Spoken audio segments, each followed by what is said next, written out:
আম পাতা জাম পাতা বড়ই পাতার কোনো অভাব নাই। কোনো পাতা দিয়া বড়ই, কোনো পাতা দিয়া গরম জল করে না। বড়ই পাতার পানি দিয়া কেন গরম জলটা করে? আম পাতা কি দোষ করলো, জাম পাতা কি দোষ করলো? বড়ই পাতা দিয়া কেন গরম জল করা হয়? এই কথা দিয়ে কোনো মৌলবি কয় না। লাল কাপড়, নীল কাপড়, হলুদ কাপড়, কত কাপড় দেখলাম। কবরের কাপড়টা কেন ভাইজান সাদা? এই সাদা দিয়া কেন দাফন করা হয়? এই কথা দিয়ে পৃথিবীর কোনো মৌলবি কয় না রে। এ আমার যুবক,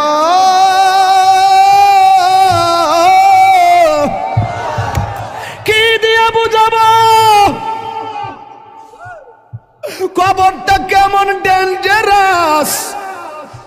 কি দিয়া বুঝাবো মরণটা কত কঠিন? কি দিয়া বুঝাবো তাহিরের একটা দিন চলে যাওয়া মানে হলো আমার জীবন থেকে চিরদিনের জন্য দিনটা চলে গেছে। কোটি টাকা দিয়েও এই ঘন্টার সময়টা আনতে পারতাম না। এখন আমি শ্বাস ফালাইতাছি, একটা টাকা বিল দেওয়া লাগে না। নদীর পারে হাওয়া খাই, বিল দেওয়া লাগে না। পল্লী বিদ্যুতের ফ্যান বাতাস খাইলে বিল দেওয়া লাগে। আইসিইউতে ঢুকা গেলে দিনে 50,000 টাকা গোনা লাগে। আমার আল্লাহ যে কত নিয়ামতের বাতাস আমরা ঢুকাইতাছে, বাইরে কইরাইতাছে, একটা টাকা বিল নেই না। আল্লাহ কয় বিল লাগতো না, শুধুমাত্র তোরা 5 বার আইসা কপালটারে মাটির মধ্যে লাগাইয়া দিবি। সুবহান রাব্বিয়াল আলা বলবি। দুনিয়ার মালিকের ডিউটি 20 দিন না করলে 20 দিনের বেতন কাটা। আর আমার আল্লাহ তোরে হাজিরা দিছে দৈনিক 5 বার।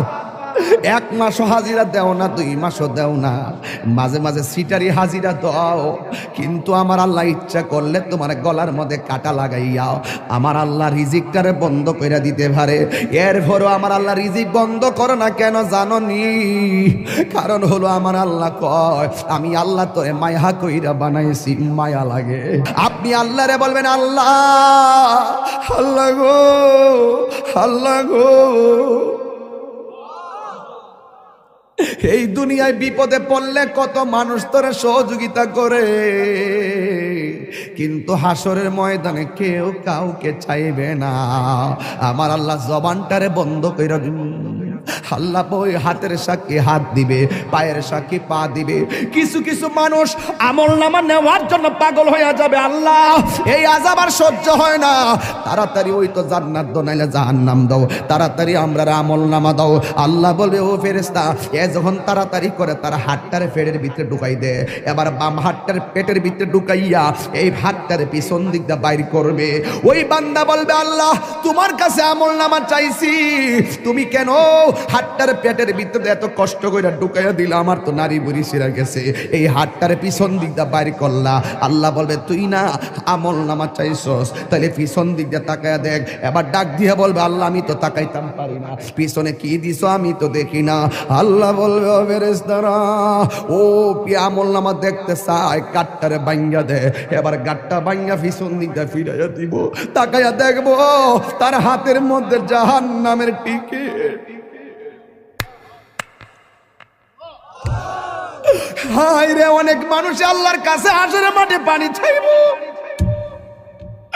আল্লাহরে কইব আল্লাহ পানি পান করমু, পানি। আল্লাহ বলবে নাফরমানদের জন্য জাহান্নামের নিচ থেকে পুষ তুল, পুষ তুইলা দে পানি পান করার জন্য। জাহান্নামের নিচ থেকে পুষ তুলে দেওয়া হবে। ওই পুষগুলো তারা খাইতে থাকবে, সাথে সাথে জিহ্বাটা গলে পড়ে যাবে। আবার খাবার চাইবে, জাক্কুম নামক ফল দেওয়া হবে, গলার মধ্যে যাইয়া আগুনের কুণ্ডলিপি হয়ে যাবে। এই জন্যই তো মানুষের চেহারা দিয়া কাউরে আল্লাহ দোজখে দিবে না।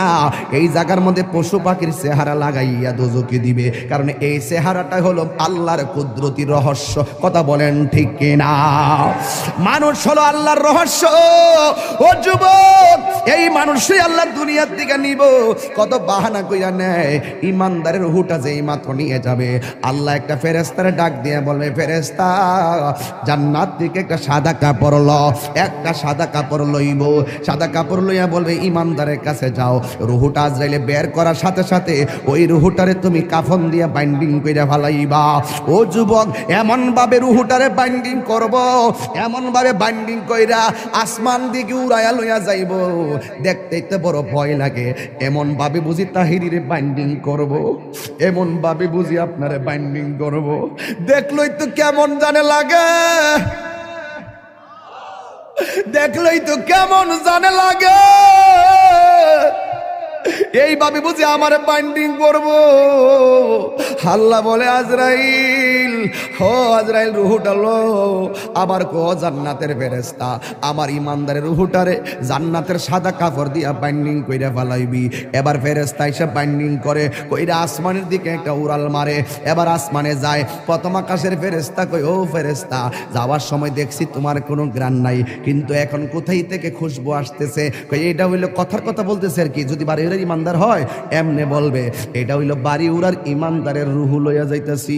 সাথে সাথে প্রথম আকাশের ফেরেশতা এই রুহুটারে সালাম দিব, এবার দ্বিতীয় আসমানে গেলে সালাম দিব, তৃতীয় আকাশে গেলেও সালাম দিব, চতুর্থ আকাশে গেলেও সালাম দিব, পঞ্চম আকাশে গেলেও সালাম দিব, ষষ্ঠ আকাশে গেলেও সালাম দিব, সপ্তম আকাশে গেলেও সালাম দিব রে বাবা। এবার যাওয়ার পরে আমার আল্লাহ ডাক দিয়া কয়, ও ফেরেশতা আর সামনে নিস না, আমি আল্লাহ ইমানদারের জন্য একটা বাড়ি বানাইছি। আর সামনে নিস না গো, আমি আল্লাহ একটা বাড়ি বানাইছি। ওই বাড়িটার নাম কি? বাড়ির নাম হলো কোরআনের ভাষায় হলো ইল্লিন। এই রুহুটারে ইল্লিনে রাইখা দে, আর এই দিক দিয়া বাড়ি উড়ার এই আমার বাবার বডিটারে বাইন্ডিং করবার লাইগা বাড়ি উড়ার দোকান থেকে সাদা কাপড় আইনা বডিটারে বাইন্ডিং করলো। মানুষ আইব রে এক নজর দকিতে, মানুষ আইব রে। বিষয়টা দিছেন খুব কঠিন। মানুষ আইব রে এক নজর দেখিতে, মানুষ আইব রে। দেহ কাচার অচিন পাখি, দেহ কাচার ও চিন পাখি উইরা যেদিন যাইব রে, এক নজর দেখিতে মানুষ আইব রে। জিহাদ HD media, the Islamic content creator. আমার যুবক ভাইয়েরা, আমার মুরব্বী বাবাজিরা, আমি দেখতেছি অনেকে নগদ 1000 টাকা দিতেছে, অনেকে 500 টাকা দিতেছে, 100 টাকা দিতেছে, অনেকে 10 টাকা দিতেছে। আল্লাহ, এই মাহফিলে হাজার হাজার মানুষ যারা এই মাদ্রাসার জন্য টাকা দিয়ে দিতেছে, টাকা দেওয়ার প্রতিযোগিতায় মাঠে নেমে গেছে, আল্লাহ মেহেরবানি করে তুমি সবার দান গুলাকে তোমার দরবারে কবুল আর মঞ্জুর করে নাও। জোরে জোরে বলো না আমিন। আমার যুবক ভাইরা, এরপরে যদি কেউ দিলটা নরম করে মাহফিলের জন্য মাঝে মাঝে 10,000 5,000 টাকা দিতে চান, আমার একটু মেহেরবানি করে বলবেন, আমি ওয়াজের মাঝখানে সবাই নিয়ে আপনার জন্য দোয়া করে দিয়ে যাব। মা বোনদেরকে বলবো, মা এই মাদ্রাসার জন্য 1,000 টাকা হলো আপনি দিয়া দেন। আপনার 1,000 টাকা নিয়ে আমরা গর্ব কইরা মাঠে যাইয়া মার্কেটে যাইয়া 2 বস্তা সিমেন্ট আইনা মাদ্রাসার কাজে লাগাইতে পারবো। একদিন আপনি থাকবেন না, এই টাকাগুলা একদিন মিজানের পাল্লাই কথা বলবে। এই দুনিয়ায় চিরদিন আমরা থাকবো না গো। ব্যাংকের মধ্যে টাকা আছে, এই টাকা দিতে চান না, ব্যবসার টাকা আছে দিতে চান না, কিন্তু একটা কথা মনে রাখবেন, মরণের কালে গেলে আপনার কবরের পা যাওয়ার আগে আগে মরণ আপনার সামনে আসবে। আপনার পাশে আপনার সন্তান বসে থাকবে, আপনার পাশে আপনার আপনজন বসে থাকবে, কিন্তু আপনার মরণের কষ্টের ভাগ আপনার সন্তান নিবে না। আপনার কবরে যদি আযাব হইব, এই কবরের আযাবের ভাগ আপনার সন্তান নিবে না, কিন্তু আপনার সন্তান ঠিকই আপনার ব্যাংকের টাকার ভাগ নেওয়ার জন্য কামড়া কামড়ি শুরু করবে। আপনার সন্তান জমিনের ভাগ নেওয়ার জন্য পাগল হয়ে যাবে, কিন্তু আপনার কবরের ভাগ আপনার সন্তান নিবে না। এই জন্য আল্লাহ রাব্বুল আলামিন বলেছেন, মিনহা খলাকনাকুম ওয়া ফিহা নুঈদুকুম ওয়া মিনহা নুখরিজুকুম তারাতান উখরা। এই তো আমি পেয়ে গেলাম, দেখছেন ওয়াজের ভিতরে উত্তরপাড়া সিদ্দিক মিয়া মাছ ব্যাপারী, তিনি দিয়া দিলেন মাদ্রাসার জন্য ৫,০০০ টাকা। এই ৫,০০০ টাকা আমার কাছে ৫ কোটি টাকা মনে হয়। এই টাকাগুলা মাদ্রাসার কাছে লেগে গেলে একদিন হয়তো সে কবরে চলে যাবে, এই সওয়াবটা তার কবরে ফ্লেক্সি হতে থাকবে। আল্লাহ আপনি তার দানটাকে কবুল আর মঞ্জুর করে নেন। সবাই জবানটা খুলে বলুন আমিন। আল্লাহ বলছেন, এই মাটি থেকেই তোমাকে সৃষ্টি করা হয়েছে, এই মাটিতেই তোমাকে দাফন করা হবে, এই মাটি থেকে তুমি একদিন হাসরের ময়দানে উঠবে। আমার যুবক ভাইরা গভীর মনোযোগ, আমাকে বিষয় দিয়েছে কবরের আযাব আর হাসরের ময়দানের ভয়াবহতা। এই ওয়াজগুলো আমি প্রতি মাহফিলে করে দিলটা নরম করে দেওয়া লাগবে। বন্ধুরে আমার, ও বাড়ি উড়ার বন্ধুরা, কুস্তি শাহবাজপুর সাজদাপুরের বন্ধুরা, মাশাআল্লাহ। কোন জায়গা? জাঙ্গালপাড়ার জনাব মোশাররফ হোসেন প্রবাসী, তিনি দিলেন ৫,০০০ টাকা। জোরে করে মারহাবা। আয় রাব্বুল আলামিন, এই দান তুমি কবুল করো, মঞ্জুর করো। আল্লাহ আমি কবরের আলোচনা শুরু করে দিলাম। রিয়াসত বাড়ির আক্তার মিয়া ২,০০০ টাকা। জোরে করে মারহাবা। এই নগদ যারা তুলছেন টেহাড়ি গইনা আমার কোয়েন কত টাকা উঠছে? আপনারা কেড়ে কেড়ে টেহা দিচ্ছেন, হাত তোলেন। নগদ কে কে দিচ্ছেন, হাত তোলেন। মাশাআল্লাহ, অনেকে দিছে, আলহামদুলিল্লাহ। আমার মনে হয় সবাই যদি অংশগ্রহণ করেন মিনিমাম ৩০-৪০ হাজার টাকা ওঠার কথা। এরপর আমি গইনার দিক খেলে কত উঠছে টেহাটা গনেন। কেডা? উত্তরপাড়া হুসেন মিয়া দিছে, উসন মিয়া দিছে ২,০০০ টাকা। মারহাবা। স্কুল ভাড়া উসন মিয়া দিছে ২,০০০ টাকা। মারহাবা গন। কেউ রাগ করবেন না, গুসা করবেন না। যারা দিবেন তারা জিতে যাবেন, যারা টাকা দেওয়ার পরে খুশি হয়ে মারহাবা বলেন আপনারা ধন্য হয়ে যাবেন, আর যারা মনটা খারাপ করে ফেলবেন আসামি হয়ে যাবেন। জনাব মোহাম্মদ রুমুজ আলী দিছেন ১,০০০ টাকা। আয়ত আলী সর্দার বাড়ি, রুমুজ মিয়া, আয়দুল আলী সর্দার বাড়ি, রুমুজ মিয়া দিছে ১,০০০ টাকা। মারহাবা করেন। আচ্ছা, এখন যারা টাকা দিব আপনারা লিখকে ফেলাইবেন, পরে আমার কাগজটা দিয়েন, আমি একবারে লাস্টে কয়ে দেব ইনশাল্লাহ। হ্যাঁ, আমি ওয়াজটা শুরু ঢুকে গেছি তো, এখন মনটা গেছে দিকে। হ্যাঁ, আর বাকি যা দিবেন আমার কাছে লিখকে দিয়ে দিলে আমি ইনশাল্লাহ ঘোষণা করে দিব। আর সবাই আজকে আমরা দোয়া করে যাবো। রাজি আছি নিবাজান? আপনারা এখন বাড়ি উড়ার মানুষ, দিলটা নরম করে কন, আমাদের আসল বাড়ি কি বিল্ডিং না কবর? এই আওয়াজে মানি না, জোরে জোরে বলো, বিল্ডিং না কবর? বন্ধুরে টান দেন, বন্ধুরে আমার, ও আমার যুবক ভাইয়েরা, আসল ঘরের নাম হলো কবর। এই কবরটাতে যাওয়ার আগে তো আমাদের কাছে আজরাইল আসবে। আজরাইল দেখলে তোমার কেমন লাগবে জানোনি? আমি আপনাদের কাছে জানতাম চাই, বাড়িউরা গ্রামের মধ্যে আজরাইল আইসিনি? কথা কোন আইসিনি? দাদারে লয়া গেছে আজরাইল আইসা, দাদিরে নিয়া গেছে আজরাইল আইসা, আমারও নিয়া যাইব আজরাইল আইসা। আমার নবী বলে আজরাইল বড় ভয়ঙ্কর জিনিস। এই আজরাইলের চেহারাটা দেখলে অনেক মানুষের হাড্ডিগুলা খুলে যাবে। আজরাইলের চেহারা দেখলে অনেকের রগগুলা টাস টাস করে ছিঁড়ে যাবে। আজরাইলের চেহারা দেখলে অনেকের হাড্ডিগুলা চুরমার হয়ে যাবে। এই মুহূর্তে যদি বাড়িউরা আইল্যান্ডের মধ্যে মোটর সাইকেল একটা উল্টায় পইরা যায়, পা ভাঙ্গা যায়, এক্সরা মেশিন দিয়ে ট্রাই করে কেমন ভাবে ভাঙছে। এই দুনিয়ার ভাঙ্গার মধ্যে পরীক্ষা করে দেখে কেমনে পাটা ভাঙছে।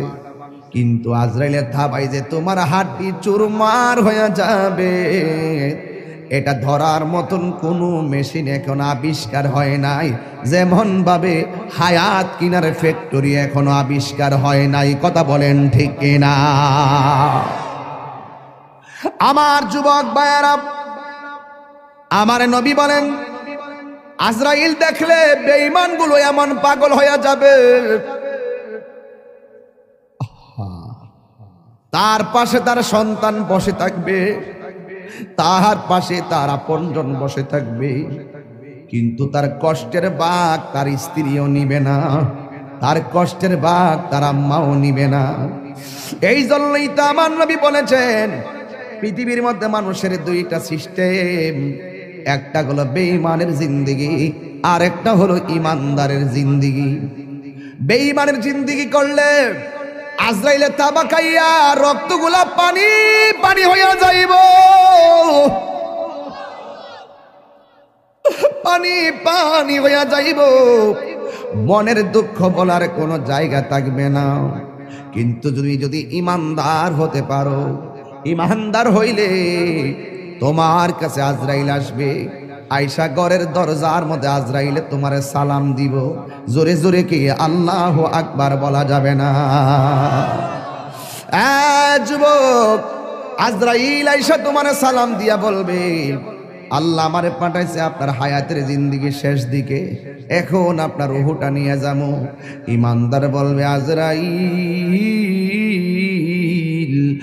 আর দেরি করো না, তাড়াতাড়ি আমার রূহটারে লইয়া যাও, আমার এই দুনিয়া ভালো লাগে না গো।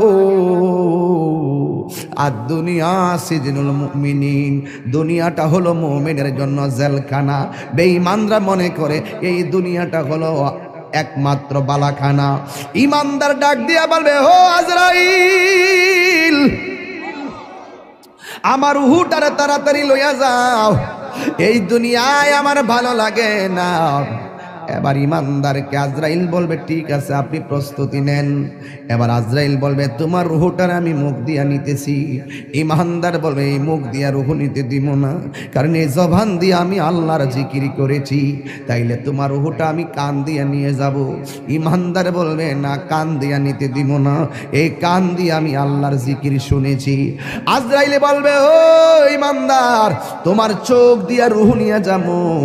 ইমানদার বলবে না না না না, এই চোখ দিয়ে আমার আল্লাহর কুদরত দেখে দেখে আমি আল্লাহর গবেষণা করেছি, এই চোখ দিয়ে রূহ নিতে দিব না।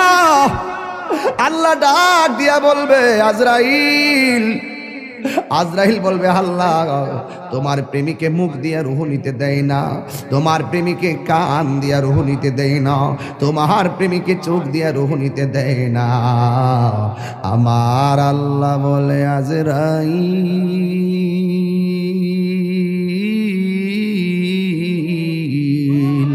ও আজরাইল, আমার বন্ধুর রূহটা যদি নিবা, আমার ইমানদার বান্দার রূহ যদি নিবা, তাইলে তোমার হাতের তালুর মধ্যে আমি আল্লাহর নামটা লেখো, আমি আল্লাহর নামটা লেখো। হাতের মধ্যে আল্লাহর নামটা লিখবো। আল্লাহর নামটা কেমন জানেননি? কয় আল্লাহর নামটা আল্লাহু লা ইলাহা ইল্লা হুয়াল হাইয়ুল কাইয়ুম। এরপর আল্লাহর শব্দটার হামজাটা বাদ দিয়া দেন, তাকে লিল্লাহি মা ফিস সামাওয়াতি ওয়াল আরদি। লাহুলা লিল্লাহ শব্দের লাম বাদ দিয়া দেন, তাকে লাহু মুলকুস সামাওয়াতি ওয়াল আরদি। লাহু শব্দের লাম বাদ দিয়া দেন, তাকে শুধুমাত্র হুয়াল্লাহুল্লাযী লা ইলাহা ইল্লা হু। এই জন্য আল্লাহর নামটা হলো আমার আল্লাহর ইসমে জাতের নাম। কথা বলেন ঠিক না? अल्लाह अल्लाह क्या मुबारक नाम है, अल्लाह अल्लाह आशिकों का काम है। मकान चुश्ती नमाजी पंज़गाना फ़वाइलुल लिल मुसल्लिन अल्लज़ीना। जोरे जोरे के अल्लाहु আকবার বলা যাবে না। আমার যুবক, আজরাইল ইমানদার চোখের সামনে আল্লাহর নামটা যখন দেখবে, ওই ইমানদার আল্লাহর নামটা যখন দেখবে, সারা জীবন সে আল্লাহর নামে ফানা ছিল, সারা জীবন সে নবীর প্রেমে ফানা ছিল। ও যুবক রে, ইমানদার যখন শুইয়া শুইয়া আল্লাহর নামটা দেখব, তখন ইমানদার আল্লাহর নামের উপরে ফানা হইয়া যাবে। ও আমার দয়াল নামে এত গো মধু,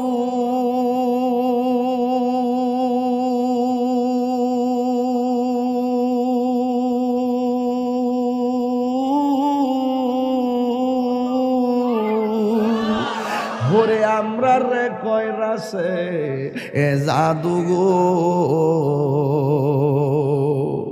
ওরে দেখা দিয়া কুলে নিয়া, দেখা দিয়া কুলে নিয়া, নিবা মনের বেদনা, আমার মন হইয়াছে রে দেওয়ানা, আমার দয়াল নামে দয়াল নামে এত মধু, খাইলে মধু ফুরায় না, আমার মন গয়াসের দেওয়া। আরে তোমারে পাইবার হায়াসি,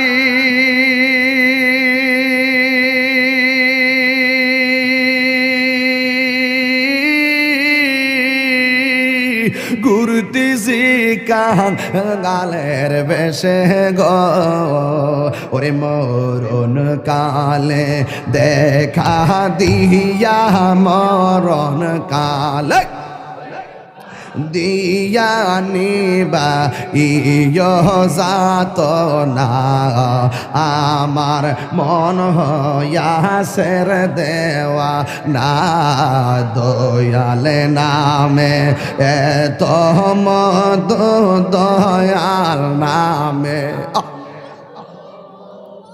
খাইলে মধু ফুরায় না, আমার মন গয়াসের দেওয়া না, আমার মন গয়াসের দেওয়া না। একটা জবান বন্ধ রাখবেন না, জবানটা খুলে বলু সুবহানাল্লাহ। হে আমার বন্ধুরি, ও বাড়িওয়ালার বন্ধুরা, ও আমার মইনদের বন্ধুরা, ও আমার সাজদাপুরের বাবা, কুস্তির বাবা, বুড্ডার বাবা, যত জায়গা থেকে আসছে রে বাবা, ও মল্লেশ্বরের বাবা, আমার আল্লাহ বলে আজরাইল তোমার হাতের তালুর মধ্যে আমি আল্লাহর নামটা লেখো, আল্লাহর নামটা দেখে ইমানদার আল্লাহর নামে ফানা হইয়া যাবে। এই সুযোগে আজরাইলে ইমানদারের রুহটার সার্জারি কইরা লইয়া যাইব। ইমারে বাবা ছোট বাচ্চা মায়ের স্তন থেকে দুধ পান কইরা যেমনে ঘুমায়া গেলে টের পায় না, ইমানদার বাড়ি ওরা ভাঙ্গা ঘরে এমন ভাবে ঘুমায়া যাইব যারা পরিমাণ কোনো টের পাবে না। আর জোরে জোরে কন্যা আল্লাহু আকবার। এই জন্য আমার যুবক আল্লাহ কয় মাটি থেকে তোরে বানাইলাম, এই মাটিতেই তোরে দাফন করা হবে। আপনি চলে গেলেন, আপনাকে বড়ই পাতার গরম জল দিয়া গোসল করাইতেছে। কেহ লইল আতর লোবান, কেহ লইল জল। আমি কি দিয়া বুঝাইতাম? আম পাতা, জাম পাতা, বড়ই পাতার কোনো অভাব নাই। কোনো পাতা দিয়া বড়ই, কোনো পাতা দিয়া গরম জল করে না। বড়ই পাতার পানি দিয়া কেন গরম জলটা করে? আম পাতা কি দোষ করলো? জাম পাতা কি দোষ করলো? বড়ই পাতা দিয়া কেন গরম জল করা হয়? এই কথা দিয়ে কোনো মৌলবি কয় না। লাল কাপড়, নীল কাপড়, হলুদ কাপড়, কত কাপড় দেখলাম। কবরের কাপড়টা কেন ভাইজান সাদা?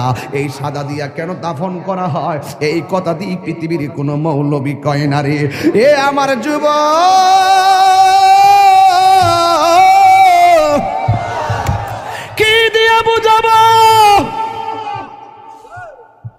কবরটা কেমন ডেঞ্জারাস, কি দিয়া বুঝাবো মরণটা কত কঠিন, কি দিয়া বুঝাবো। তাহিরের যে একটা দিন চলে যাওয়া মানে হলো আমার জীবন থেকে চিরদিনের জন্য দিনটা চলে গেছে। কোটি টাকা দিয়েও এই ঘন্টার সময়টা আনতে পারতাম না। এখন আমি শ্বাস ফালাইতাছি, একটা টাকা বিল দেওয়া লাগে না। নদীর পারে হাওয়া খাই, বিল দেওয়া লাগে না। পল্লী বিদ্যুতের ফ্যান বাতাস খাইলে বিল দেওয়া লাগে। আইসিইউতে ঢুইকা গেলে দিনে 50,000 টাকা গোনা লাগে। আমার আল্লাহ যে কত নিয়ামতের বাতাস আমরা ঢুকাইতেছে, বাইরে কইরাইতেছে, একটা টাকা বিল নেই না। আল্লাহ কয় বিল লাগতো না, শুধুমাত্র তোরা 5 বার আইসা কপালটার মাটির মধ্যে লাগাইয়া দিবি। সুবহান রাব্বিয়াল আলা বলবি। দুনিয়ার মালিকের ডিউটি 20 দিন না করলে 20 দিনের বেতন কাটা। আর আমার আল্লাহ তোরে হাজিরা দিছে দৈনিক 5 বার। 1 মাসও হাজিরা দেও না, 2 মাসও দেও না, মাঝে মাঝে সিটারি হাজিরা দাও। কিন্তু আমার আল্লাহ ইচ্ছা করলে তোমার গলার মধ্যে কাটা লাগাইয়াও আমার আল্লাহ রিজিকটারে বন্ধ কইরা দিতে পারে। এরপরও আমার আল্লাহ রিজিক বন্ধ করো না কেন জানো নি?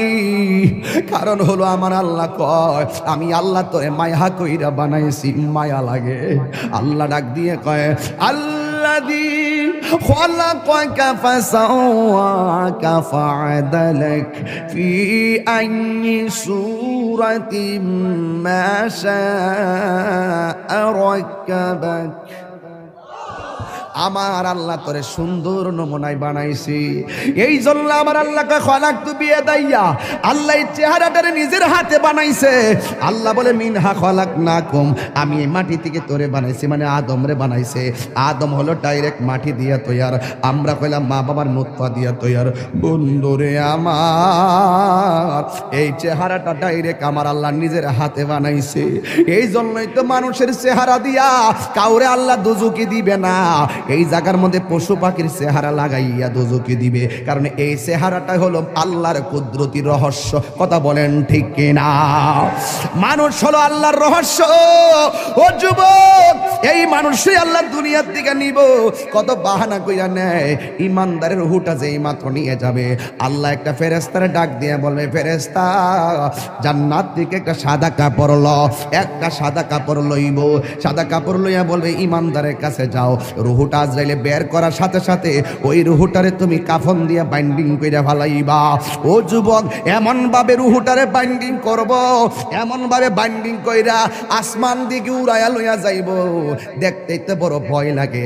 এমন ভাবে বুঝি তাহিরিরে বাইন্ডিং করব, এমন ভাবে বুঝি আপনারে বাইন্ডিং করব, দেখলই তো কেমন জানে লাগে, দেখলই তো কেমন জানে লাগে। এইভাবে বুঝি আমার বাইন্ডিং করব। আল্লাহ বলে আজরাইল, হো আজরাইল রুহুটা লো। আবার কো জান্নাতের ফেরেশতা, আমার ইমানদারের রুহুটারে জান্নাতের সাদা কাপড় দিয়া বাইন্ডিং কইরা ফেলাইবি। এবার ফেরেশতা এসে বাইন্ডিং করে কইরা আসমানের দিকে একটা উড়াল মারে। এবার আসমানে যায়। প্রথম আকাশের ফেরেশতা কই, ও ফেরেশতা, যাওয়ার সময় দেখছি তোমার কোনো গ্রাণ নাই, কিন্তু এখন কোথায় থেকে খুশবু আসতেছে? কই এটা হইলো কথার কথা বলতেছে আর কি। যদি বাড়ি উড়ার ইমানদার হয় এমনে বলবে, এটা হইলো বাড়ি উড়ার ইমানদারের রুহু লইয়া যাইতেছি। সাথে সাথে প্রথম আকাশের ফেরেশতা এই রুহুটারে সালাম দিব। এবার দ্বিতীয় আসমানে গেলে সালাম দিব, তৃতীয় আকাশে গেলেও সালাম দিব, চতুর্থ আকাশে গেলেও সালাম দিব, পঞ্চম আকাশে গেলেও সালাম দিব, ষষ্ঠ আকাশে গেলেও সালাম দিব, সপ্তম আকাশে গেলেও সালাম দিব রে বাবা। এবার যাওয়ার পরে আমার আল্লাহ ডাক দিয়া কয়, ও ফেরেশতা আর সামনে নিস না, আমি আল্লাহ ইমানদারের জন্য একটা বাড়ি বানাইছি। আর সামনে নিস না গো, আমি আল্লাহ একটা বাড়ি বানাইছি। ওই বাড়িটার নাম কি? বাড়ির নাম হলো, কোরআনের ভাষায় হলো ইল্লিন। এই রুহুটারে ইল্লিনে রাইখা দে। আর এই দিক দিয়া বাড়ি উড়ার এই আমার বাবার বডিটারে বাইন্ডিং করবার লাইগা বাড়ি উড়ার দোকান থেকে সাদা কাপড় আইনা বডিটারে বাইন্ডিং করলো। মানুষ আইব রে এক নজর দকিতে, মানুষ আইব রে। বিষয়টা দিছেন খুব কঠিন। মানুষ আইব রে এক নজর দেখিতে মানুষ আইব রে। দেহ কাচার অচিন পাখি, দেহ কাচার অচিন পাখি, উইরা যেদিন যাইব রে। এক নজর দেখিতে মানুষ আইব রে। এইভাবে আপনার বডিটারে দেখবার লাগে কত মানুষ আইব, আয়া আয়া দৌড়ায় দৌড়ে আবার যাইব গা, কয় বাজার আছে, আমার কাজ আছে, কয়া কয়া দৌড়ায় দৌড়ে যাইব গা। কিসের তোর বন্ধু? ফেসবুকের বন্ধু। এই বন্ধু তোরে দেখার জন্য একটা মিনিটের জন্য আইব, আয়া কোন রকমের দেখকে আবার বন্ধু তোরে ফালাইয়া যাইব গা। কিসের তোমার বন্ধু? কয়েকটা মিনিটের জন্য জানাজার ময়দানে যাইব, ভালো করে মাটিও দিবে না, কয়েক ক্রিকেট খেলা আছে, এই কথা বইলা বন্ধু চলে যাবে। তার মানে বোঝা গেল এই দুনিয়ার বন্ধু তোমার কবরের আপন না। যিনি কবরে আপন হবে তিনি আছে শাহে মদিনা। কথা বলেন ঠিক কিনা? হাত তুলে বলো ঠিক কিনা বলো। আমার নবী কবর আসার ক্ষমতা আছে না?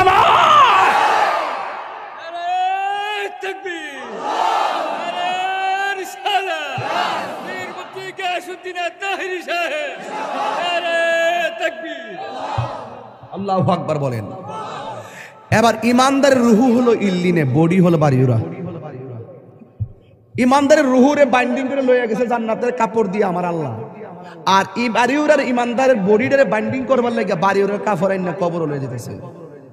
আল্লাহ ডাক দিকে, এই ফেরেশতা, আমার প্রেমিক যাইতেছে গড়ে, যায়া রুহুটা নিয়ে তার ভিতরে ঢুকাই দিয়া। কবরে তো দুইজন ফেরেশতা আইব, আমি তো তিনজন আইব। ওই একজন আয়া রুহু দিয়ে যাইব গা, দুইজন আয়া প্রশ্ন করবো, জোরে কন্যা সুবহানাল্লাহ। সপ্তাহ কোন যাইতো না। এবার ওই কবরের ভিতরে ইমানদারের প্রশ্ন করব তিনটা। কয়টা? রাসূল বলেন, মৃত্যু যেমন সুখ, মৃত্যু যেমন দুঃখ, কবরও তেমন দুঃখ, কবরও তেমন সুখ, হাসরও তেমন সুখ, হাসরও তেমন দুঃখ। দুঃখের রাস্তা, সুখের রাস্তা, আমরা চাইব কোন রাস্তা? তো সুখের রাস্তা চাইলে তো সুখের কাজ করা লাগবে। কারো কারো জীবনে দুঃখগুলি সুখ হয় না, আহমদ সে সুখের, নূর নবী সে সুখের আলোকিত আয়না। তার রঙে রঙিন হলে দুঃখগুলি আর দুঃখ রয় না। সবার জীবনে আল্লাহুম্মা সাল্লি মাওলানা মুহাম্মদ ওয়া আলা আলি সাইয়্যিদিনা। বাজান, আপনারা যদি কেউ উঠেন আমি কষ্ট পাবো। আমি আসল ঘরের ওয়াজ করতেছি। যদি কেউ মন খারাপ করেন আর ডান বাম সান আর মুখে হাসি আসে, তাইলে আপনার মুসিবত। কেরে?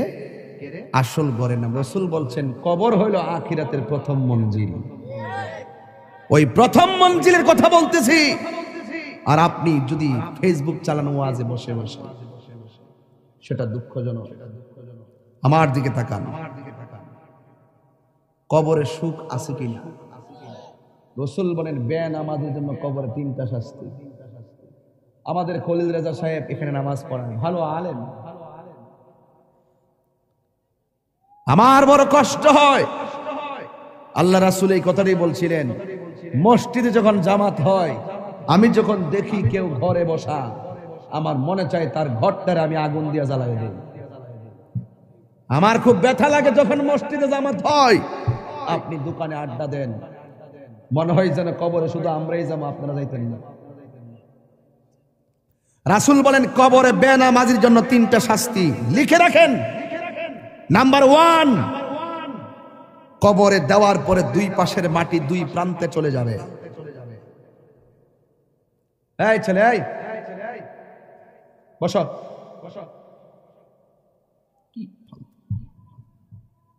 এই ছেলেরা, কবরে বেনামাজের জন্য কয়টা শাস্তি বলছি? আজকে থেকে পরিপূর্ণ মাদ্রাসা থেকে একটা হেদায়েতের বার্তা নিয়ে যাও। কয়টা শাস্তি বলছি ভাই?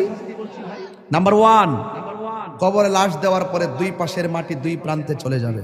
বলবেন এটা কিভাবে সম্ভব? দুই প্রান্তের মাটি দুই প্রান্তে যাবে কিভাবে? আজরাইলে কত বড় জানেন? যার মাথায় 7 সমুদ্র 13 নদীর পানি দিলেও 1 ফোঁটা পানি জমিনে পড়বে না। যার 1 মুষ্টি মাটি সমান সমান 70 মন। 1 মুষ্টি মাটি আদম রেজে বানাইছিল, 1 মুষ্টি উড়ে আইসা 1 মুষ্টি মাটি সমান সমান 40 মতান্তরে 70 মন। তাহলে উনি কত বড় দেহের অধিকারী? এই এত বড় আজরাইল আপনার ছোট্ট ঘরের রুমের ভিতরে ঢুকছে কেমনি? এটা যেমন সম্ভব, হিডও সম্ভব। কথা বলেন। দুই প্রান্তে চলে যাবে। বেনামাজির জন্য কবরে 3টা শাস্তির একটা শাস্তি হলো দুই পাশের মাটিগুলো এসে তোমাকে এমন জোরে চাপা দিবে, ডান পাশের হাড্ডিগুলো বাম পাশের ভিতরে ঢুকে যাবে। বাম পাশের হাড্ডিগুলো ডান পাশের ভিতরে ঢুকে যাবে। রাসূল কি বার্তা দিয়েছে শুনেন।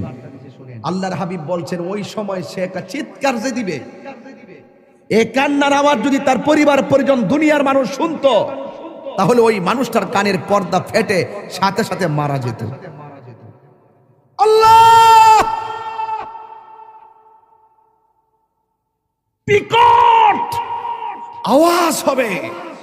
রাসূল বলেন এই আওয়াজ যদি পৃথিবীর কাহারও কানে লাগতো, তাহলে মানুষের পর্দা, কানের পর্দা ফেটে মারা যেত। গরু, ছাগল, চতুষ্পদ জন্তু যারা, তারা কবরের আযাবের আওয়াজ শুনে। আপনি জানেন না তো, হাদিসের ভাষায় দেখেছি কবরের ভিতরে মানুষগুলা যে কান্নাকাটি করে, এত ভয়ঙ্কর হাউমাউ, ঝগড়া লাগলে বলছে না কাউ কাউ, কি আওয়াজ হয়? আল্লাহ বাঁচাও, আর পারছি না, আল্লাহ তুমি বাঁচাও, আর আগুন সহ্য হয় না, সাপের দংশন সহ্য হয় না। মাঝে মাঝে দেখবেন গরু ছাগলগুলো ঘাস খায়, হুট করে দাঁড়াইতে হয়, হুট করে রশি ছিঁড়ে দৌড় মারে। কেন? ওরা কবরে আযাবের কান্নাকাটির আওয়াজ শুনে। এই কাউ মাউ যদি দুনিয়ার মানুষ শুনতো, রাসূলকে জিজ্ঞেস করে, রাসূল চতুষ্পদ জন্তু কথা বলতে পারে না, তারা কবরে আওয়াজ শুনে, মানুষ কেন শুনে না? রাসূল উত্তর দিলেন, মানুষ যদি কবরে আযাব শুনতো, তাইলে মানুষ দিন দরদ ছাইরা দিয়া মানুষ পাগল হইয়া হার্ট ফিল হইয়া মারা যেত। গভীর মনোযোগ। কবরের আলোচনা করতে বলেছেন, তাই সাইড লড়ব না। মাটি তোমাকে এমন ভাবে চাপা দিবে, কোটিপতি হইয়া কবরে দোহাই দিলে চলবে না আমি কোটিপতি ছিলাম। এই কবরের মাটি তোমাকে মাটির সঙ্গে মিশাবে, কিন্তু মরণ হবে না। আপনি আল্লাহকে বলবেন, আল্লাহ আর সহ্য হয় না, একবারে আমরা মাইরা ফালাও, হাড্ডিগুলো গোড়া হয়ে গেছে, আর সহ্য হয় না গো মালিক। এই হলো বেনামাজির কবরের মাটির আযাব। এখন বলবেন মাটি কেন চাপা দিব, তার রহস্য কি শুনে যান। এই মাটির উপরে চইল আল্লাহ কয়, মিনহা খলাকনাকুম, এই মাটি দিয়ে তোমাকে সৃজন করা হয়েছে, ওয়া ফিহা নুঈদুকুম, এই মাটিতেই তোমাকে দাফন করা হবে। মাটি কেন চাপা দিবে জানোনি?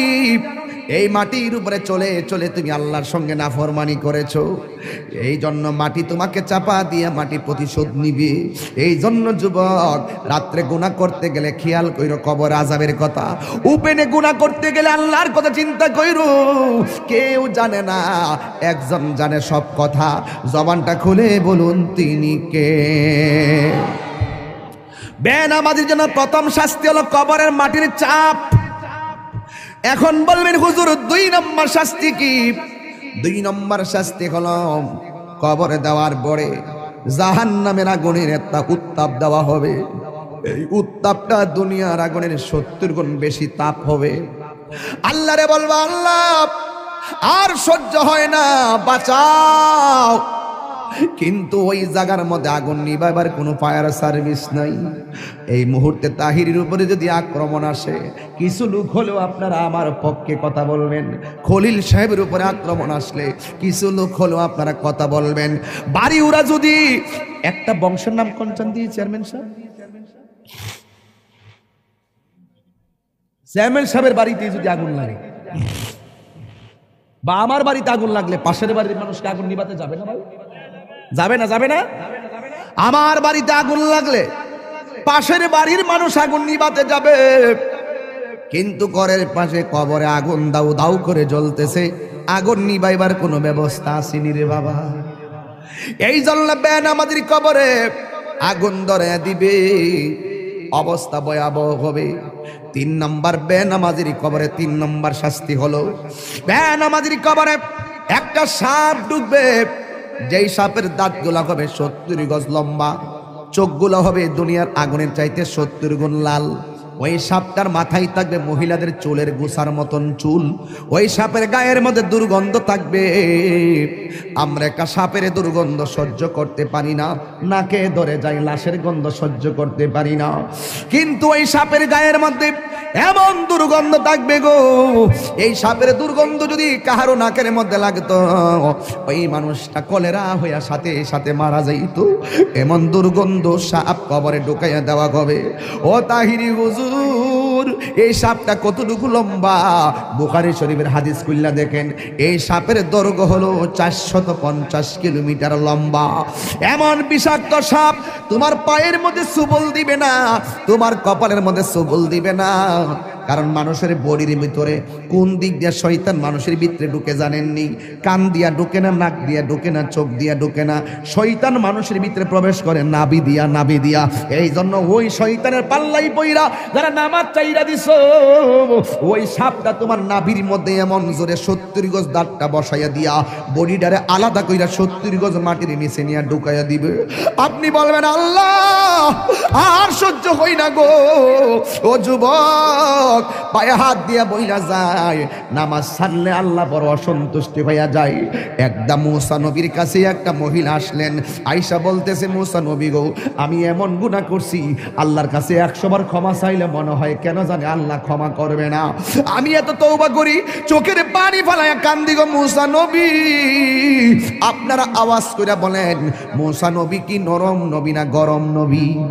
মুসা নবীর আয়েশা বলে, নবী গো, আমি এমন গুনাহ করছি আমার আল্লাহ ছাড়া কেউ জানে না, কিন্তু আমি এমন ভাবি আল্লাহর কাছে ক্ষমা চাই, কিন্তু আমার আল্লাহ ক্ষমা করবে কিনা আমি জানি না।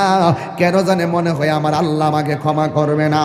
এবার মুসা নবী ডাক দিয়ে, ও পাগলনি, তুমি কি এমন গুনাহ করছো যে এই গুনাহের কারণে আল্লাহর কাছে তওবা করার পরও তোমাকে তওবাটা কবুল হবে কিনা তুমি মনে করতে পারো না? এবার মহিলা ডাক দিয়ে বলে, নবী গো, আপনি তো আল্লাহর সঙ্গে কথা বলেন, আপনি আল্লাহরে যাইয়া আমার নামটা ধরে কইবেন, আমি মহিলার দোয়া আল্লাহ কবুল করছেনি, আমার গুনাহগুলো আল্লাহ মাফ করছেনি। এবার মুসা নবী ডাক দিয়ে, মহিলা, তুমি কি এমন গুনাহ করছো যেই জন্য তোমার কথা আল্লাহর কাছে গিয়ে আমি তুলে ধরার জন্য বলেছ? এবার মহিলাটা ডাক দিয়ে বলে, নবী গো, আমি একটা অন্যায় করছি। কই কি অন্যায়? কই আমার বিয়ে হয় না, কিন্তু আমি একটা মানুষের সঙ্গে অবৈধ মেলামেশা করেছি, এরপরে আমি বুঝতে পারি নাই আমার পেটের মধ্যে একটা সন্তান চলে এসেছে। এখন মনে মনে ভাবলাম এই সন্তানটার আমি কি করব, কিন্তু মারার তো কোনো পদ্ধতি পাইলাম না। আমি একটা আস্তে আস্তে কোনো রকমভাবে কাপড় চোপড় দিয়া দিয়া চলাফেরা করি, মানুষকে আমি বুঝতে দেই না যে আমি হামেলা। এই জন্য আমি কোন রকম ভাবে চলাফেরা করি, কাপড় চোপড় পরি যেন মানুষে না বুঝে। কিন্তু আমি এমন ভাবে দিন যত বাড়তে শুরু করলো, আমার শরীরটা ভারী হইতে শুরু করলো। শেষ পর্যন্ত যখন 6-7 মাস হলো, মানুষ আমারে দইরা ফেলাইব আমার অস্বাভাবিক অবস্থা দেখলে।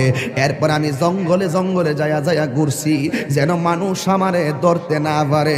ও নবী গো, নবী গো, নবী গো, আপনি জানেননি গো, আমি যখন দেখলাম 10 মাস 10 দিন হয়ে গেল, একদিন আমার পেটের ব্যথা উঠে গেল, মনে হয়েছে যেন আমার সন্তানটা হইব। কোনো দাইমারে ডাকলে শাস্তি হইয়া যাইব, কোনো দাইমারে ডাকলে সাক্ষী হইয়া যাইব, কোনো মহিলারে ডাকলে সাক্ষী হইয়া যাইব। এখন আমি কি করব? নিজে নিজেই প্রসব করাইছি আমার সন্তান, এখন আমি কি করব? এতদিন আমি পেট গোপন করছি, এখন আমি বাচ্চাটা গোপন করব কেমনে? এক তো আমি জিনা কইরা গুনাহ করলাম, 2 নম্বর সন্তান হইয়া গেছে, এখন আমি সন্তানটা লোক সমাজে লইয়া গেলে আমি কলঙ্কিনী হইয়া যাইব। মুসা নবী, আমি কি ভয়ঙ্কর গুনাহ করছি জানেননি? আমি জঙ্গলার ভিতরে বাচ্চাটা হওয়ার পরে জিন্দা সুন্দর একটা ফুটফুটে বাচ্চা, এই বাচ্চাটার আমি গলার চিপ দিয়া মাইরা ফেলাইছি। এই জন্য আমি জিনা কইরা গুনাহ করছি, এক অপরাধ। আমার পেটের মধ্যে বাচ্চা নিছি, আরেক অপরাধ। এই বাচ্চা হওয়ার পরে আমি গলা চিপ দিয়া মাইরা ফেলাইছি, এটা আমার অপরাধ। এবার মুসা নবীর ইয়া মুসা কালিমুল্লাহ, মাফ হইবনি গো, আমার গুনাহ মাফ হইবনি। মুসা নবী তো গরম নবী। মুসা নবী ডাক দিয়ে কম বক্তার মহিলা, যাও যাও, এখান থেকে চলে যাও, এখান থেকে চলে যাও, এখান থেকে চলে যাও। ইন দি মিন টাইমে মহিলা ডাক দিয়ে কয়, মুসা নবী গো, অনেক আশা ভরসা লইয়া আপনার কাছে আসছিলাম, আপনি আমারে তাড়াইয়া দিতেছেন, কিন্তু এখন আমি কি করব? এবার মুসা নবী কয়, না না, তুমি যে অন্যায় করছো তোমার কোনো ক্ষমা হওয়ার কথা না। এই মুহূর্তে আল্লাহ ডাক দিয়ে কয়, ও মুসা রে, ও মুসা, যে অপরাধটা তুমি বড় মনে করছো, এর চাইতে আরো বড় গুনাহ আছে, তুমি জানো নি? যেই গুনাহ করলে আমি আল্লাহ এর চাইতে আরো বেশি অসন্তুষ্টি হইয়া যায়। কয় কি? কয় যারা ইচ্ছা কইরা নামাজ চাইরা দে, ওই বান্দার উপরে আমি আল্লাহ এর চাইতে বেশি বেজার হইয়া যায়।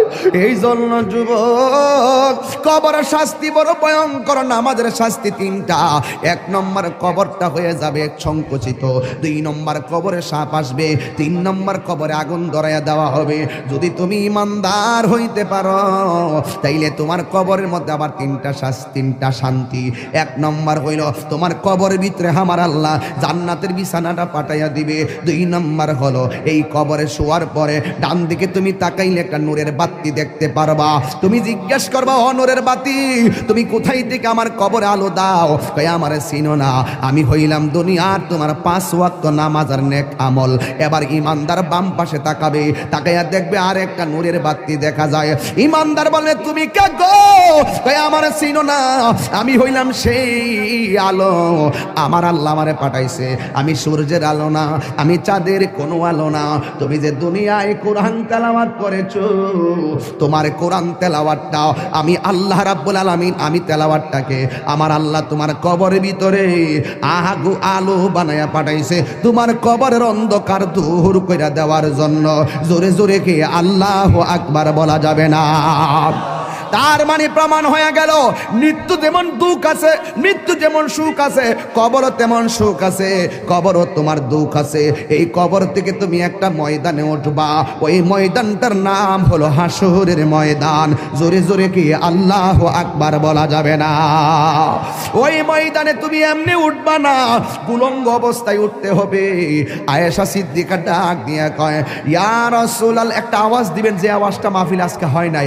ইয়া রাসূল আল্লাহ নবী গো,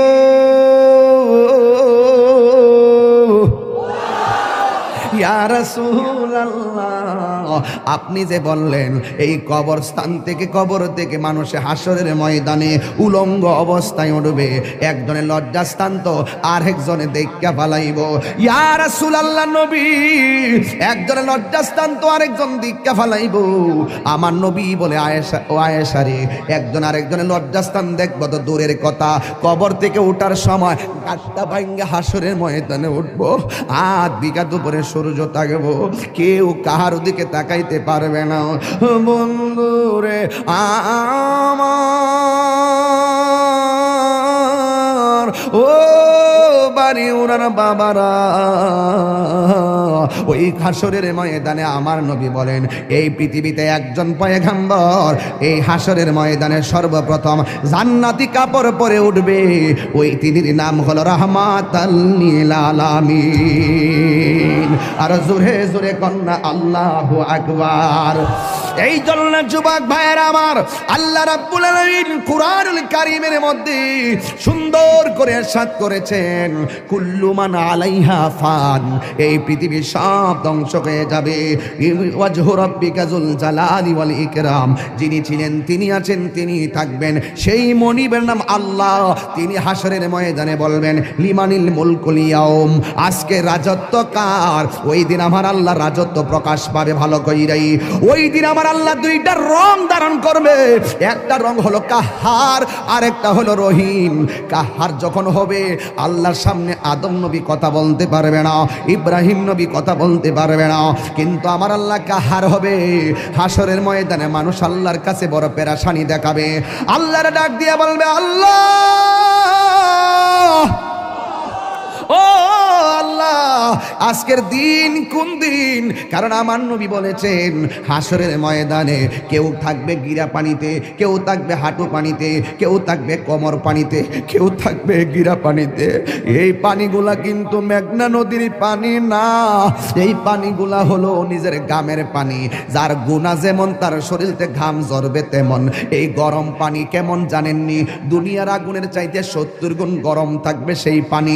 ওই পানিতে যখন আপনার পা থাকবে, হাড্ডি থেকে গোশতগুলো আলাদা খুলে গিয়ে আপনি কঙ্কাল হয়ে যাবেন। ওই কঠিন মুসিবতের সময় আপনার হাড্ডির মধ্য থেকে গোশত আলাদা হয়ে যাবে।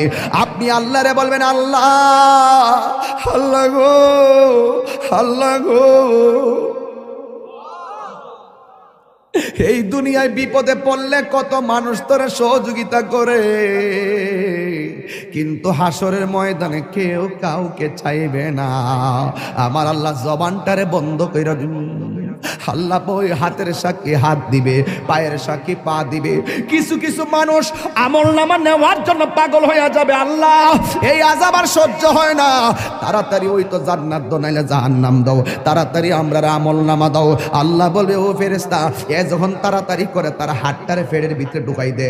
এবার বাম হাতটার পেটের ভিতরে ঢুকাইয়া এই হাতটারে পিছন দিক দিয়ে বাইর করবে। ওই বান্দা বলবে আল্লাহ, তোমার কাছে আমলনামা চাইছি, তুমি কেন হাতটার পেটের ভিতরে এত কষ্ট করে ঢুকাইয়া দিলা? আমার তো নারী বুড়ি ছিঁড়া গেছে, এই হাতটারে পিছন দিক দিয়ে বাইর করলা।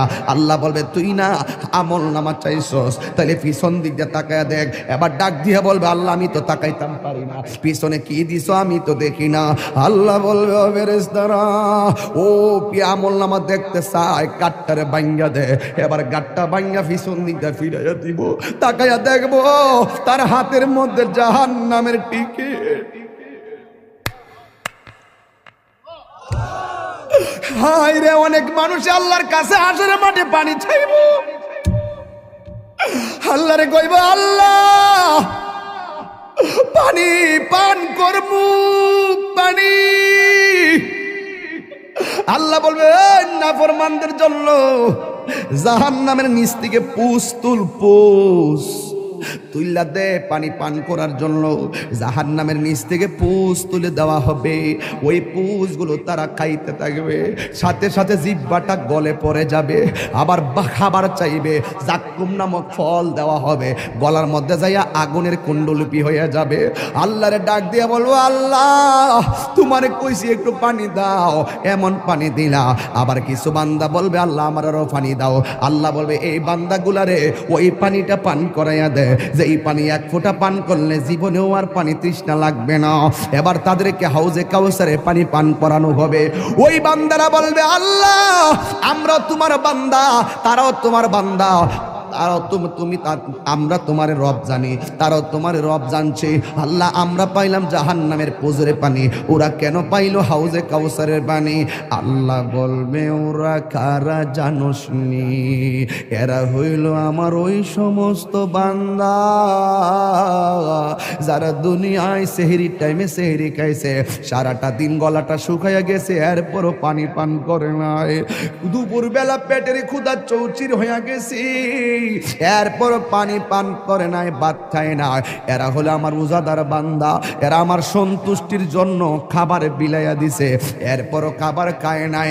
এদেরকে আমি আল্লাহ হাউজে কাউসারে পানি পান করাইতেছি। এই জন্য যুবক আমার হাসরের ময়দানে দুইটা সুখ, দুইটা দিক আছে, একটা হলো সুখের আর একটা হলো দুঃখের। তুমি আমি সবাই হাসরের ময়দানে কাঁদবো। কিছু কিছু ছেলেরা, কিছু কিছু মানুষ তাকাইয়া দেখবে হাসরের ময়দানে ময়দানে কিছু কিছু মানুষের গায়ের মধ্যে আগুনের শিকল লাগানো হবে। নবী ডাক দিয়া বলবে, আল্লাহ এই সমস্ত বান্দাগুলোকে, আল্লাহ বলবে এরা কারা জানেননি? যারা দুনিয়াতে মা বাবার মনে কষ্ট দিয়েছে, এইগুলা হলো সেই সমস্ত বান্দা। ও আমার যুবকের দল, মনে করতেছ মা বাপরে কষ্ট দিয়া বুঝি তোমরা বুঝি কবরে যায়া সুখ পাইবা, মা বাপরে দুঃখ দিয়া বুঝি কবরে যায়া সুখ পাইবা? না রে না, হাসরের ময়দানে ওই মা বাবার যারা কষ্ট দিব তাদের গায়ের মধ্যে আগুনের শিকল লাগাইয়া দিব। এই লাগাইয়া দেওয়ার কারণে হাড্ডিগুলা মজ্জা পর্যন্ত ঢুকে যাবে। এই জন্য বাড়ি উড়ার বাবা, আমার পূর্বের আলোচক এই দিকে খেয়াল করে কথা বইলা গেছে। এরপর হাসরের ময়দানে চিত্র তুলে ধরলাম, সবার মুখের মধ্যে শুধু নাফসি নাফসি থাকবে, শুধুমাত্র নাফসি নাফসি। আদম নবী বলবে নাফসি নাফসি, ঈসা নবী বলবে নাফসি নাফসি, ইব্রাহিম নবী বলবে নাফসি নাফসি, সব নাফসি নাফসি। যুবক, ওই কঠিন মুসিবতে আল্লাহর ছায়া বিনে কোনো ছায়া থাকবে না। ওই কঠিন মুসিবতে আমার আল্লাহ 7 শ্রেণীর মানুষকে আর সে আজিমের নিচে ছায়া দান করবে। জবানটা খুললা কন্যা, কয় শ্রেণীর লোক? 7 শ্রেণীর মানুষকে আল্লাহ রাব্বুল আলামিন আরশে আজিমের নিচে ছায়া দান করবে। 1 নম্বর হলো যারা ন্যায় বিচারক, 2 নম্বর হলো যৌবনে যার ইবাদত বেশি, 3 নম্বরে মসজিদ নামাজ আর জিকির যার বেশি, 4 নম্বরে যারা আল্লাহর ভয়ে কান্না করে, 5 নম্বরে যারা দান করে, 6 নম্বরে যারা আল্লাহর জন্যই কাউরে ভালোবাসে, 7 নম্বরে হলো তাদের সামনে গুনাহ আসছে কিন্তু আল্লাহর ডরে তারা গুনাহ করে নাই। যেমন তোমার আমি একটা বাবা ট্যাবলেট দিলাম, তুমি বলবা হুজুর আমি খাইতাম না, এটা খাইলে আমার আল্লাহ আমার আমল নামায় গুনাহ লিখবো। তোমাকে আমি বললাম এই মেয়েটার তুমি ভোগ করো, তুমি বললা না হুজুর সুযোগ আছে, এরপর আমি ভোগ করব না। কেন? আমার আল্লাহ আমারে গুনাহ দিব।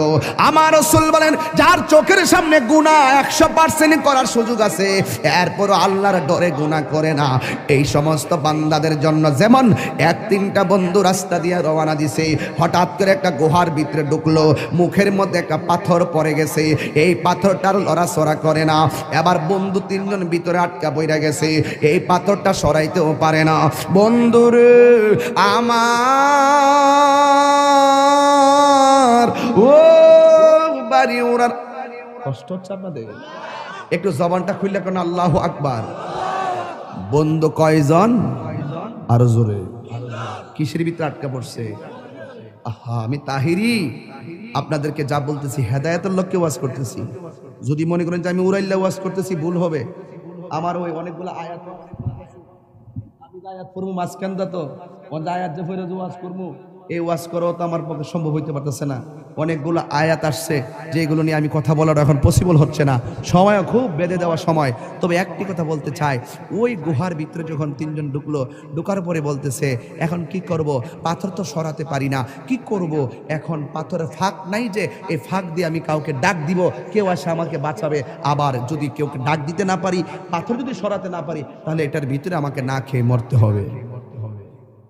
এখন 3 বন্ধু বলতেছে তাহলে একটা কাজ করো, নিশ্চিত মৃত্যুর মুখে পড়ে একজন আরেকজনকে কয় জীবনে যদি কোনো ভালো কাজ করে থাকি, চলো ওই ভালো কাজটাকে পুঁজি করে আল্লাহকে বলি, আল্লাহ তুমি আমাকে এই কাজটার উসিলাই তুমি আমাকে মাফ করে দাও। এবার এক বন্ধু কয়, আল্লাহ একটা মেয়েকে আমি তাড়া করেছিলাম, মেয়েটাকে তাড়া করার পরে মেয়েটা খুচুট খেয়ে নিচে পড়ে গেছে, আমি তাকে ভোগ করার জন্য তার শরীর থেকে ওড়নাটা সরাই ফেললাম, তার শরীর থেকে কাপড়টা সরাই ফেললাম, আমি তাকে ভোগ করার জন্য তার উপর ঝাঁপিয়ে পড়লাম। মেয়েটা আমাকে বলল, হে যুবক তুমি আমাকে ভোগ করবা, আমি নিরুপায়, আমি অস্থির, আমি কি করব, এখন আমি বাঁচতেও পারবো না, আমি হয়তো এখন নিঃসন্দেহে আমার ইজ্জত লুণ্ঠন হয়ে যাবে, কিন্তু তুমি আমাকে ভোগ করার আগে তোমাকে আমি একটা কথা বলি, তোমার সামনে তো নিশ্চিত আমাকে তুমি ভোগ করতে পারবা, আমার তো বাঁচার কোনো উপায় নাই, তবে একটা কথা, তুমি আল্লাহকে ভয় করো। ওই ছেলেটা পাহাড় থেকে বলতেছে, আল্লাহ ওই দিন আমি মেয়েটার উপর থেকে লাফ মেরে দাঁড়িয়ে গিয়েছিলাম, আমি কাপড় পরিয়ে দিয়েছিলাম,